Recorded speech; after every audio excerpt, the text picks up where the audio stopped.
Hi, it's Mr. Wyman again, and I have a couple more trickster tales up my sleeve for you. This one is a Haitian legend, and Haitian means that it's from Haiti.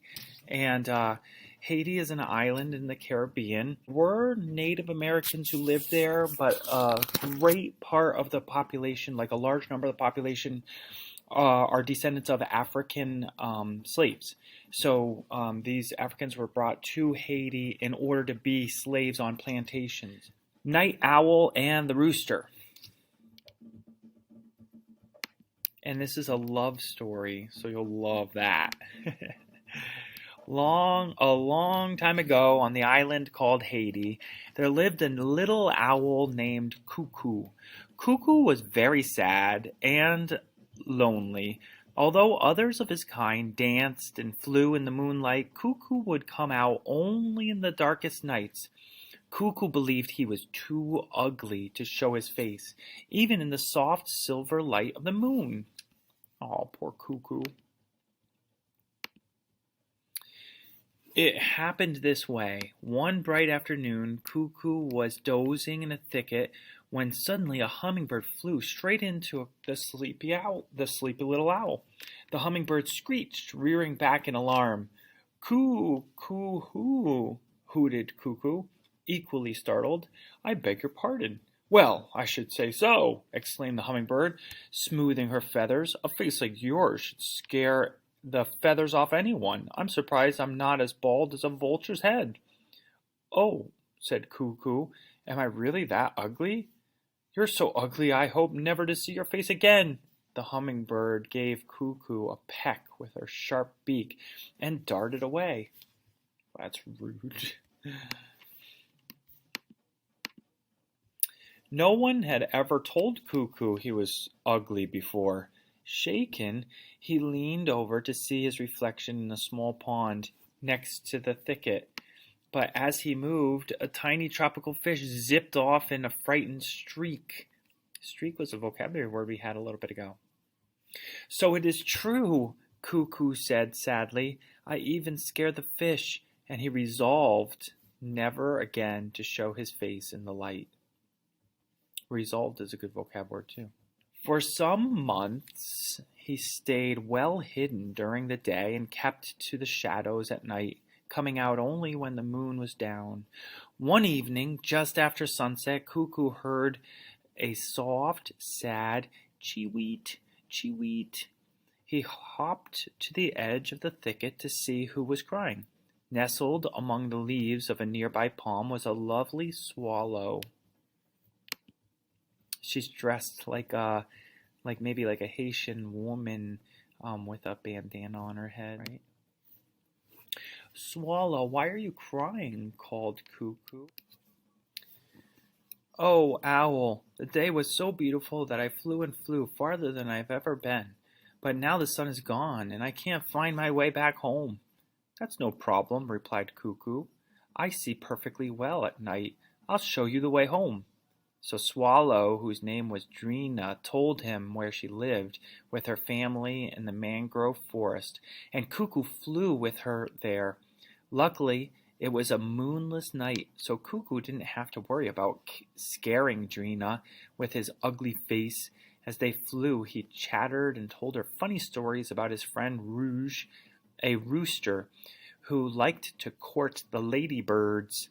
Soon he was laughing and chattering too. When they arrived at her family's mangrove tree, she thanked him and said she would see him again. To court means to date.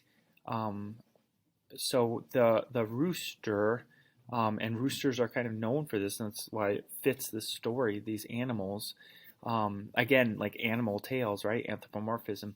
But the rooster liked to court or date ladybirds. So he's like a ladies' man.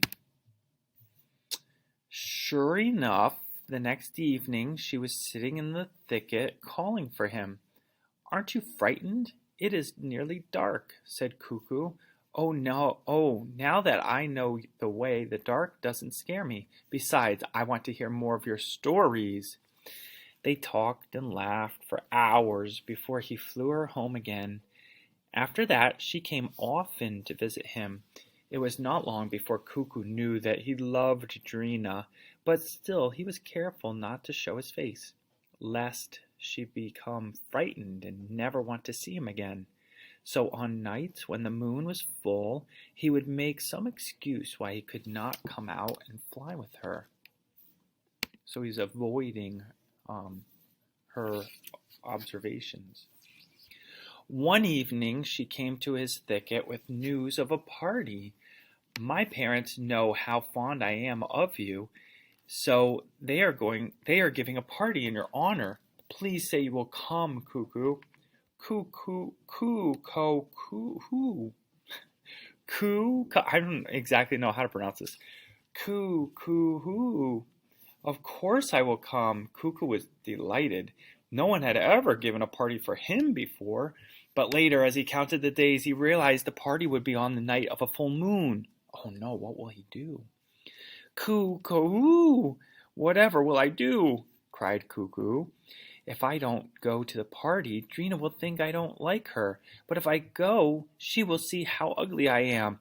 Either way, I will never see her again. It seems like he's caught in a bind, a problem. So, what's he do? Well, he went to see his old friend the Rooster for advice. Rouge, this guy right here, didn't know what the fuss was all about. He had never thought that Cuckoo was particularly ugly. Still, he had seen Drina and thought she was a beautiful bird. He dearly wanted a chance to court her. Your problems are solved, my friend, announced Rouge. You will wear a large hat to hide your face. I will go with you to warn you when the dawn is coming so you can slip away before the sun comes up. Do you think Rouge is really Cuckoo's friend? Do you think that he is actually going to help Cuckoo or not? It seems like he might want to steal Cuckoo's girlfriend. Make a prediction. What do you think is going to happen? Rouge plopped the hat over Cuckoo's face, and it slipped almost to his shoulders. Rouge, you are a genius. This hat is so big I can hardly see myself. Surely no one else can see me. Cuckoo was so happy to solve his dilemma that he completely forgot about Rouge's reputation with the ladies. Do you sense a problem coming? The day of the party came. When evening fell, Cuckoo and Rouge came to the clearing where the party was held. As Cuckoo glanced up at Rouge, he had a moment of doubt. Rouge maybe saw something in Rouge's eyes. Rouge was so handsome and confident. What if Drina decided she loved him instead? Cuckoo, I am so glad to see you. Come and dance with me. Drina ran up to him and took him by the wing. She pulled him away without even glancing at Rouge. Off they went to the beat of the conga drum.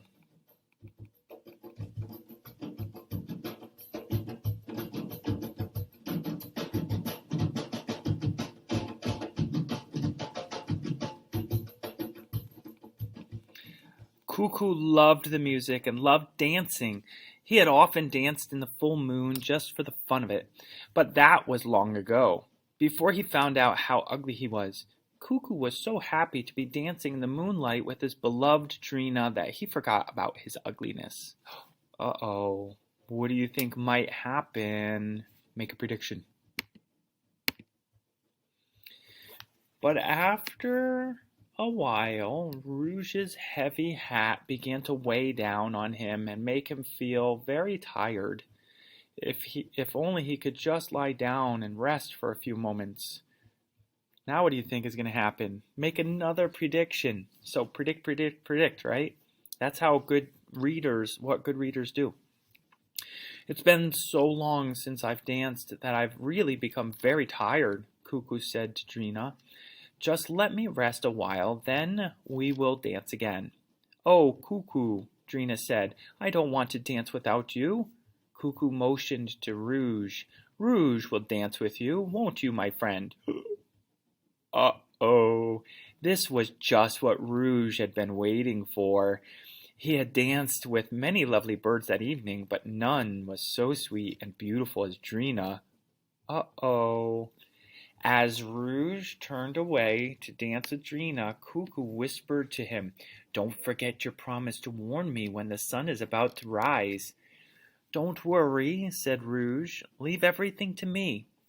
Cuckoo lay down with the hat well over his face, and as he closed his eyes, he realized how very tired he was. Before long, he had fallen asleep to the rhythm of the Congo drums.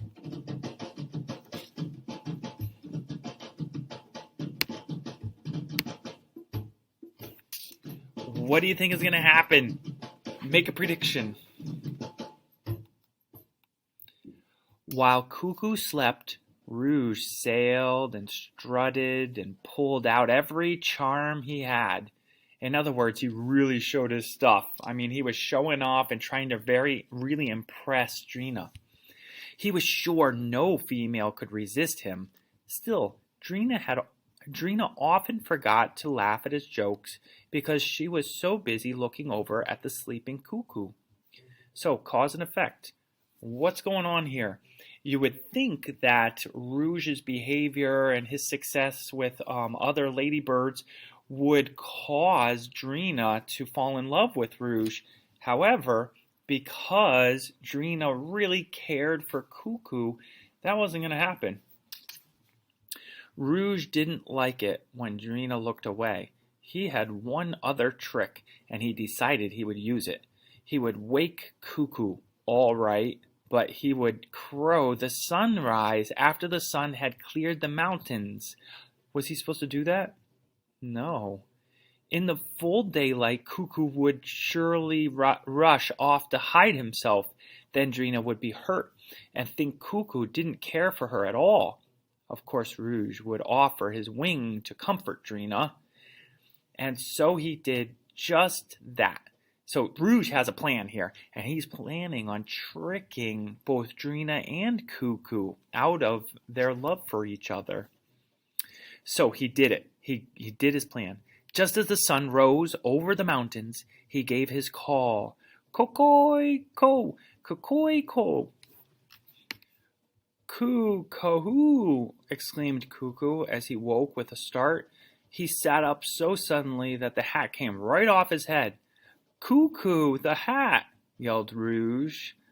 Do you think he yelled that because he cared for Cuckoo and was helping him and trying to, make sure nothing went wrong? No, I don't think so. "Oh no," said Cuckoo as he felt his bare head with his wing. Everyone was looking at him, and the sun was shining full in his face. What do you think is going to happen? Make a prediction. There's Drina. She can see it all. He gathered himself to flee, but as he did, he saw Rouge reach out a wing to enfold Drina, and at last he remembered Rouge's reputation. "If I go, he will try to make Drina love him.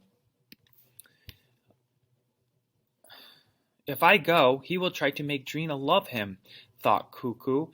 "But if I stay and let her look at my ugly face, she will never want to talk to me again. What will I do?" And then a thought came to him. How could Drina ever truly love him unless she knew all of him, even his ugly face? Was it fair to run away without even giving her a chance? Slowly he walked toward Drina and offered her his wing.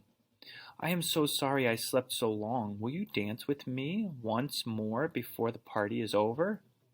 Drina looked at him as if she could never look at him enough, and Cuckoo could hardly believe it. Her eyes were full of love. "Cuckoo, why have you hidden your beautiful face under that huge heavy hat all night?" Without a backward glance, she took his wing, and they began to dance. Conga conga dong, conga conga dong, conga dong. Look at Rouge, the rooster over here. His trickery didn't work, did it? For many years after that night, Cuckoo avoided the daylight. He didn't want to run into any more nasty-tempered hummingbirds, but never again did he hide his face from the bright light of the full moon or from his beloved Drina. So, that's the story of the night owl and the rooster, a Haitian legend. Did it turn out the way you thought it might? Here's a little write-up about Haiti and the Caribbean islands. Music plays an important role in the story of Night Owl and the Rooster, as the owl uses the beat of the conga to court his lady love.